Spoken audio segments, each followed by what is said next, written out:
Welcome sa aking video at ngayon ay papamahagi ko sa inyo aking mga natutunan sa Empowerment Technology. The basic principles of design and layout. Una sa lahat, ano nga ba ang layout at design? Design. Ang design ay isang plano ng paglikha ng isang idea sa pamamagitan ng kombinasyon ng mga teksto, imahe at iba pang mga elemento na inilagay ng magkasama ng artistiko. Layout, isang termino na ginagamit bilang proseso ng pag-organisa at pag-aayos ng mga elementong ito. At ito naman ang mga pangunahing prinsipyo ng disenyo at layout. Una na dyan ang balance. Balanse sa disenyo ay tumutukoy sa tamang pagkakaayos ng mga elemento upang makabuo ng visual na timbang. Nangangahulugang ito na ang mga elemento sa isang disenyo. Tungkol ito sa paglikha ng isang pakiramdam ng balanse na pumipigil sa anumang iisang elemento na magiging masyadong dominant. Meron namang dalawang uri ng balanse.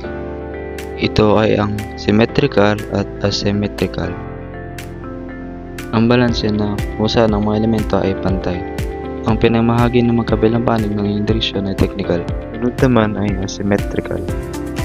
Ang asymmetrical na balanse ay isang malayang layout kung saan ang mga elemento ay maaaring ilagay sa anumang ayos.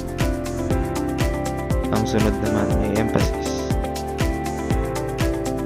Tumutukoy ito sa isang bagay na kailangang maging kapansin-pansin o bigyang diin.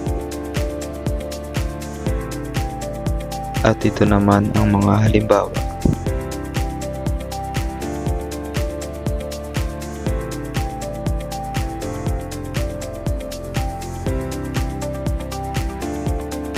Sunod naman ay ang alignment. Sa disenyo, ginagamit natin ang pag-aayos upang ayusin ang mga elemento o ang pagsasamahin ng mga elemento. At ito naman ang mga halimbawa ng alignment.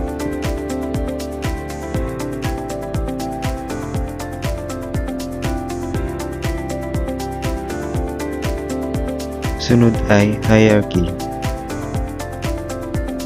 Tumutukoy ito sa wastong pagkakaayos ng mga detalye tulad ng teksto, mga karakter, numero at simbolo. Ito ang halimbawa.